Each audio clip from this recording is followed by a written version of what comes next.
Ever felt that digital sting after a bad round in an online game? Maybe like a silent judgment kind of radiating from your teammates. Today, we're diving into why being, well, bad at online video games can sometimes feel almost rude, and what that tells us about the games and the communities. This might hit close to home for you if you play online much. Absolutely. Yeah, we're looking at this really fascinating intersection of like social dynamics in gaming, how game design shapes behavior in ways we don't always see, and some really cool ideas about challenge and failure. Our sources really dig into why some gaming communities can get so hostile, while others are supportive, and game design plays a huge role in that. Exactly. So our goal today is basically to unpack why less skilled players sometimes get that negative reaction. We want to connect the dots between, the game's design and the community vibe, and maybe explore how games could be, I guess, more engaging and less frustrating. We want you to leave with a deeper understanding of online gaming culture and maybe the thinking behind making these games. Okay, so let's unpack this first bit. Why does just struggling in an online game sometimes feel like a social mistake? Like almost an offense? Well, a huge reason is how many popular online games are team-based, right?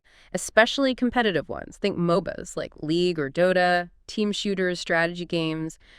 Your performance directly impacts the team's chances of winning. So if someone's consistently underperforming, teammates might see that as actively holding them back. It leads to frustration, and they perceive the player as being inconsiderate. Right, that feeling of being dragged down. Yeah, it's like the team structure itself creates this social pressure around how well you play. Skill gaps become these perceived liabilities. Okay, and then there's the whole effort thing, isn't there? Like how it looks to others. Exactly. If someone's struggling, but they don't seem to be trying to learn, or they're ignoring strategies, or just not really engaging, it can come across as disrespecting everyone else's time. Or like not pulling your weight. Yeah. Precisely. And then, unfortunately, you have the community norms. In many competitive scenes, skill is valued incredibly highly, sometimes maybe too highly. So in those environments, being seen as bad can lead to really demeaning treatment, no matter why someone's struggling. It's a cultural thing that can turn toxic fast. And the online environment itself, Mm-hmm. that probably doesn't help either. The anonymity, not seeing faces. Oh, absolutely not. It creates this space where misinterpretations thrive. If someone's playing poorly, others might jump to conclusions, right? Like, are they throwing the game? Did they just not care? Yeah, you fill in the blanks with negative assumptions. You do, because there's no context. And anonymity can definitely embolden people to say things they wouldn't normally. Fewer social consequences. Plus, for a lot of people, gaming is their escape, their place to feel successful. So when they feel like they're losing because of someone else's mistakes, well, that can threaten their own sense of achievement. Ego gets involved. Okay, so it's not that being bad is inherently rude. It's this mix of team dynamics, community pressure, competition, the online distance. It all combines to create that perception, especially in competitive games. Mm. Right. So we see why players might get upset. But what about the game itself? How much does the actual game design feed into this? Is it just the players, or does the design make things worse or better? This is where it gets really interesting, I think. Game design choices can absolutely push things towards toxicity or pull them away from it. Think about games with really punishing mechanics, where one slip-up means a huge setback, like wiping a whole raid in an MMO or losing a ton of rank points. High-stakes failure. Exactly. Those high stakes just amplify the frustration. And when people are frustrated, they're much more likely to lash out and blame someone. Anyone. Okay, that makes total sense. The pressure cooker effect. Sure. What about games that force you to team up with strangers? That's another really key area.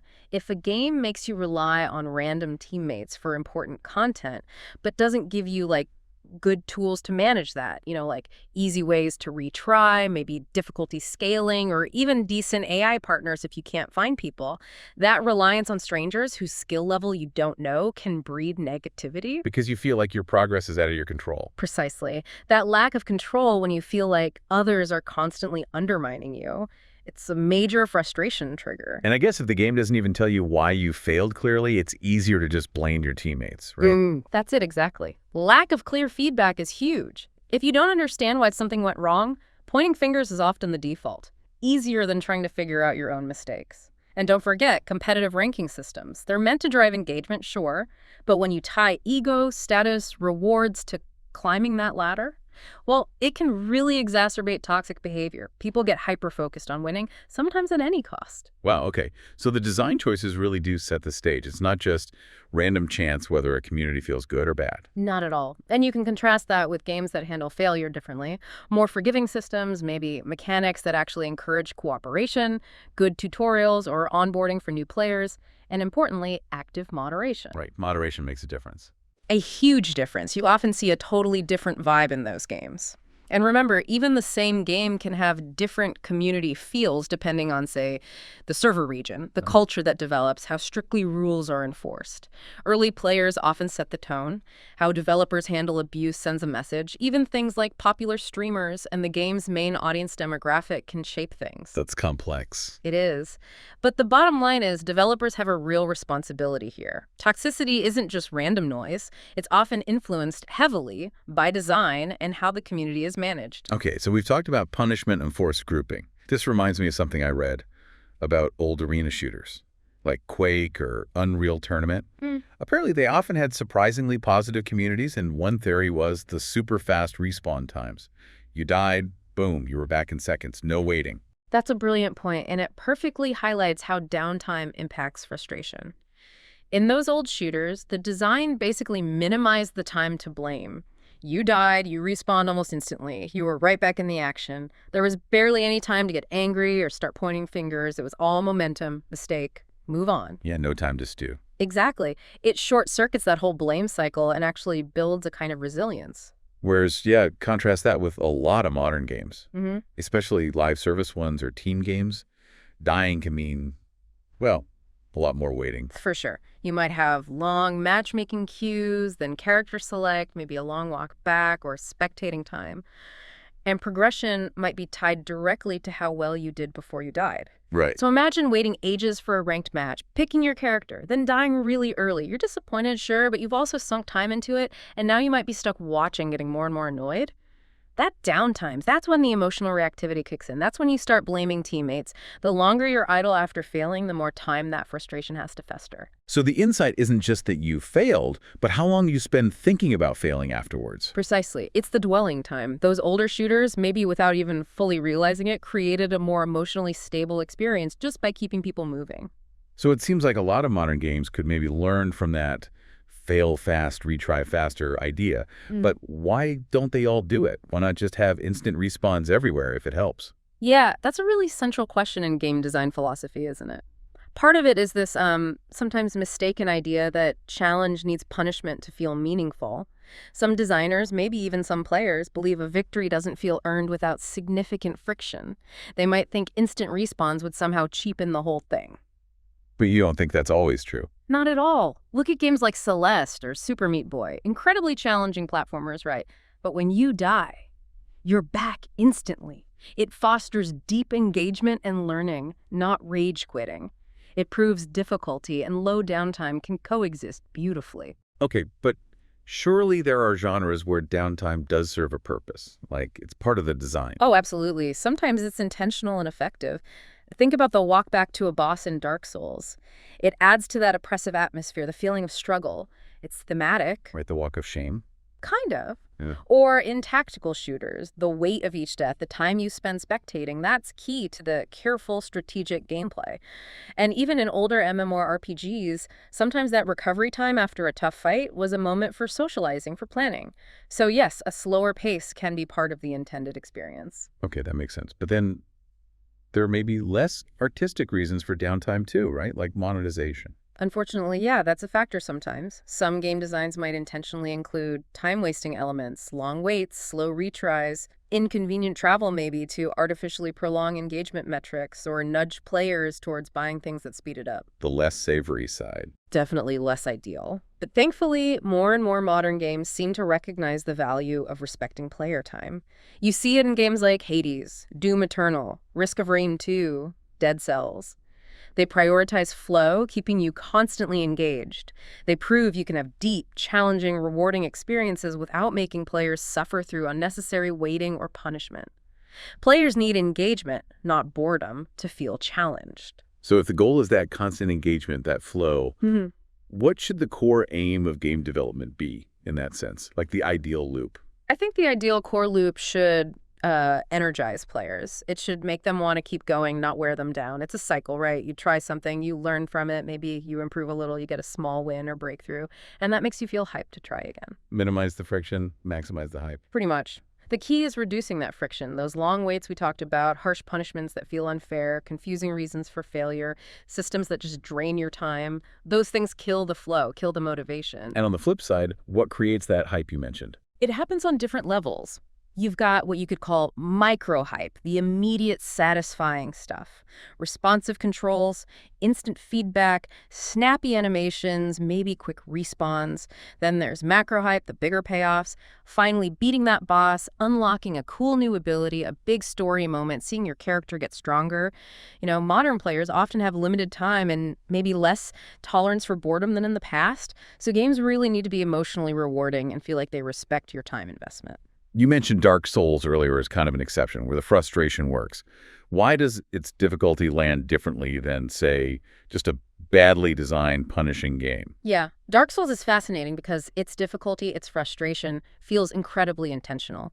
It's woven into the very fabric of the game, the lore, the atmosphere, the themes. The whole world is about struggle, persistence against overwhelming odds, decay. Every death isn't just, a game mechanic failure. It reinforces those core themes. So the frustration serves the story, in a way. Exactly. The thematic alignment is crucial. The game wants you to feel a bit lost, a bit desperate. But the flip side is that when you do overcome those massive challenges, the sense of accomplishment is immense, and it feels earned. And importantly, while it's harsh, Dark Souls is generally fair. The mechanics are tight, enemies have patterns you can learn, there's deep character progression. You rarely feel like the game just cheated you. The difficulty is demanding, yes, but not usually arbitrary. So the pain has a purpose there. Right. It's earned friction. Most games, honestly, don't earn that level of intentional frustration. For most games, keeping the player engaged and minimizing pointless friction is probably the better path. It's interesting comparing that intentional difficulty to really early video games. They were often super hard, like almost default hard mode, limited lives, start over from the beginning if you fail. You're right. They were often brutal, though sometimes that was down to, technical limitations or the arcade model make it hard so people spend more coins. But yeah, on early consoles too, simplicity often balanced the difficulty. Games were built around maybe shorter sessions, simpler mechanics, high replayability. Think about arcade classics or early console games like Contra or Mega Man. Very hard, but maybe shorter overall. Often, yeah. Limited memory meant games couldn't be massive epics, so while they were tough, you could often get back into the action quickly, learn the patterns through repetition. Failure wasn't always this huge, drawn-out punishment. So failure felt more like immediate feedback for learning. You just jump back in. Pretty much. You restarted fast. You could often see yourself getting just a little bit further each time, learning the patterns. The core gameplay loop was tight. It wasn't bogged down by complex systems or long loading times, usually. While some could feel unfair by today's standards, failure often felt temporary, part of the process. There are definitely lessons there for modern devs. Shorten that loop, respect player time, let mastery emerge through play, keep the core gameplay really solid. That makes me think about how some modern games, especially roguelikes, try to handle failure. They make each restart feel different somehow, like there's persistent change. That's a fantastic strategy, yeah. It's all about shifting the player's mindset after failure. Instead of dreading repeating the same thing, you approach it with curiosity. Okay, I died, but what's different this time? Even a small change, something unexpected, can flip that switch from frustration to anticipation. It's core to why games like roguelikes and roguelites can be so compelling despite repeated failure. Can you give some examples of how that works, that persistent change? Sure. Hades is a great example. Every time you die, you're back in the main hub. But there's new dialogue, character interactions, story progression, and permanent upgrades you can buy. Dying literally moves the story forward and makes you stronger for the next run. Or look at Dead Cells. The levels are procedurally generated, so the layout and enemies are different each time. Plus, you unlock permanent upgrades that carry over between runs. Returnal does it subtly, too. The world shifts slightly, new audio logs appear after deaths. But you mentioned it can be risky, like it has to be done right. Definitely. The risk is that the changes feel meaningless or arbitrary. If it's just random variations that don't really impact how you play, or if the narrative doesn't acknowledge your failures and progress, it can still lead to burnout. Randomness for its own sake isn't engaging. So the change needs purpose. Exactly. It needs relevance. Good designs anchor these changes, maybe through those permanent unlocks like in Hades or Dead Cells. Maybe the world itself literally changes, like in Returnal. Maybe characters react differently based on your previous attempts. It needs to feel like your past efforts, even failures, mattered and influenced the current run. That gives you agency. This reminds me of a different pattern. When you encounter a boss early on that just completely crushes you, seems impossible. But then you die, and instead of just retrying, you wake up somewhere else, needing to get stronger before you face them again. Yes, the unkillable early boss trope. It's a classic and really effective design pattern when done well. It completely reframes defeat. Instead of just frustration, that loss becomes a catalyst. It sets up a long-term goal. You know that powerful foe is out there, waiting. The journey to get strong enough to face them again gives that eventual rematch so much weight and personal meaning. What makes that pattern work so well, do you think? Several things, really. It flips defeat into foreshadowing and motivation. It builds anticipation naturally without needing tons of cutscenes explaining the stakes. Games like Sekiro with Jinikuro early on use this perfectly. Outer Wilds uses death and restarting to teach you about its world mechanics. Even older games like Prince of Persia, Warrior Within, with the constantly pursuing Dahaka who you can't beat initially, it creates this amazing arc from helplessness to empowerment. So it fosters growth and makes the eventual win feel huge. Exactly. It sparks curiosity, sets up a meaningful payoff, and weaves the narrative directly into your progression. Okay, building on that. What if a really tough boss wasn't a hard gate, forcing you to beat your head against it, but more like a suggestion? Like, if you struggle, the game subtly encourages you to go explore elsewhere, get stronger, find other things to do first. Oh, that's a fantastic idea. A challenging boss as a pivot point rather than a hard wall. I love that. Imagine, if you're skilled enough to beat it early, great, that's your path. But if you struggle, maybe after a few tries, the game world kind of opens up. New paths appear, characters suggest other places to explore. Maybe you find lore hinting at a weakness you can exploit later. So the player chooses whether to keep trying or go explore and come back stronger. Exactly. It gives the player huge agency over the pacing. It allows for variety. Some players get the intense boss fight early, others get more exploration, and a gradual power curve leading back to the boss. What are the benefits of that kind of design? Well, loads. Player agency, like we said. Pacing variety. It can enrich the narrative because your experience of the world changes based on when you beat that boss. It creates a less linear structure, but still offers that big emotional payoff when you finally return and conquer it. You could even have characters react differently depending on how long it took you, making your journey feel unique. But how do you make sure the early win still feels rewarding, so it doesn't feel like you missed out on exploration? That's the challenge, yeah. You need to balance it. Maybe an early victory unlocks a different kind of reward. Perhaps access to a harder optional area, a unique piece of gear, a different story branch, or even just bragging rights within the game's lore. The key is making both paths feel valuable and satisfying, just offering different flavors of reward. This whole conversation really highlights how games can be amazing teachers, doesn't it? Without needing boring tutorials. Absolutely. That's one of the core strengths of interactive media, right?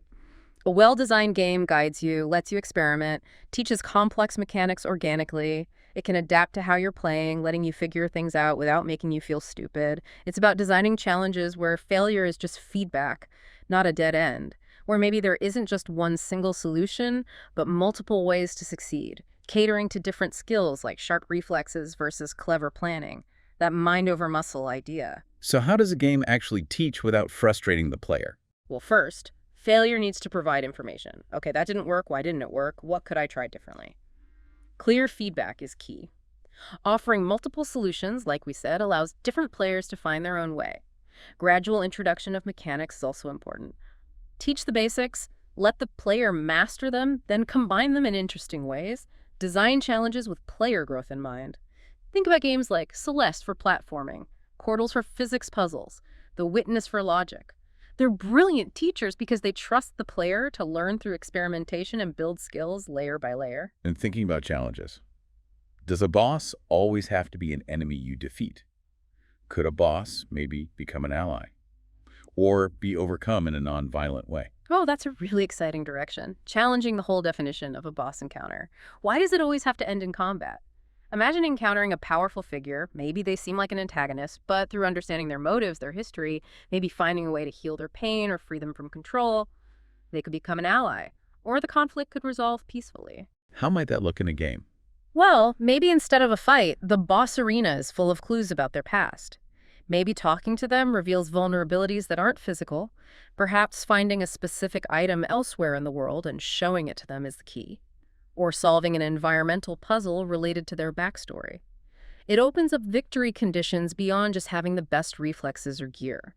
It rewards players who engage with the lore, who think creatively, who maybe prefer empathy or cleverness over combat. Are there games that explore this kind of thing? Yeah, definitely shades of it. Undertale is famous for its pacifist route, where understanding and sparing enemies is central. Shadow of the Colossus makes you question whether your victories are truly heroic. Nor. Automata has incredibly complex enemies with deep motivations. Even Spiritfarer has boss encounters that are about empathy and saying goodbye, not fighting. It's all about designing worlds that offer more than one way to achieve mastery, rewarding different kinds of player intelligence and engagement. Okay, so let's try to wrap this up. It seems like being seen as bad in online games often comes down to, well, social factors, team reliance, community norms, not just pure skill. And crucially, the actual design of the game, how it handles punishment, pressure, downtime, plays a huge role in whether things turn toxic or stay positive. Exactly. But the good news is that thoughtful design can make a huge difference. Focusing on flow, making failure a learning moment instead of just a punishment, offering different ways to succeed, these things can minimize frustration and really boost engagement for everyone.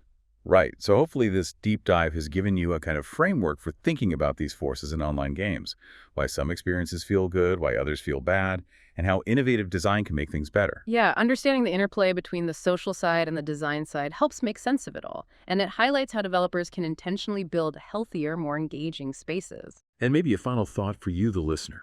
Think about your own time in online games. Have you played games where the design really seemed to get it right?